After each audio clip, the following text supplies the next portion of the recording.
Jaden, go ahead and hit start. Okay, what I've got here for you is an old pitching net.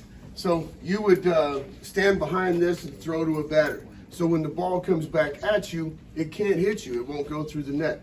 Now, this old net is one of the best examples of a cell membrane you're ever going to see.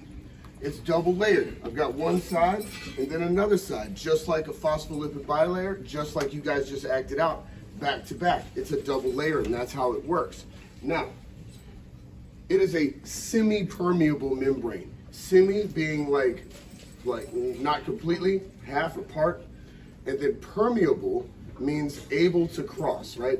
So it's only some things are able to cross, some things aren't. This pitching net is the same way. Like I just told you, like a baseball won't go through it. Tennis ball's not going to go through it, right? Now, this is a quarter. Who gave me their quarter? Who gave me the quarter? Jesse? Danny, right? Thanks, Danny. Okay, look at the quarter. The quarter is going to represent, in this case, an atom, like a single metal, like iodine, or even very small molecules like water. Right through it, right? Things can cross a membrane. The membrane is semi-permeable. Some things can just diffuse right across it, okay? Like if this room was full of quarters, the quarters would be going right across the net, right? That's from high concentration to low concentration. If this room had 10 billion quarters in it and the hallway had no quarters in it, off they would go, right? Now, some things are simply too large to cross the net, right? This is my protein powder. This is going to represent large proteins that the cell needs, right? It's got to get them in here somewhere. And here's obvious, look, there's no way if the tennis ball's not going through, it's not going through, okay? It has to have a way of pumping these things in, getting them in somehow. And the trash can is going to represent a transport protein. It's got to put its food in and cross the membrane like that and dump the protein out on the other side, right?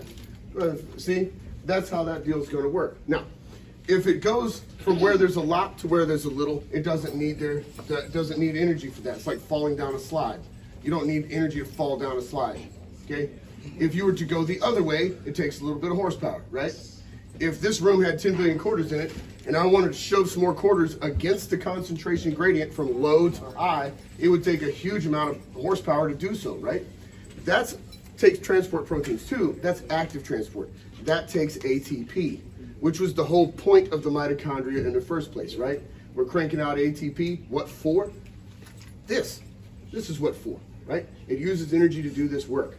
So we've got this cell membrane analogy. It's semi-permeable. Tiny things can go through, large things can't. And that's why we have transport proteins that go across the membrane. It's like a hole for larger, more complex molecules to go through. If you try to go against the wrong way, from a little to a lot, it's going to take energy to do that. Just like if we were to shove more people in this room, it would take some moving around to do so, right? Cool. That's one of the best analogies you're ever going to see. Let's talk about it and write it down. Thank you.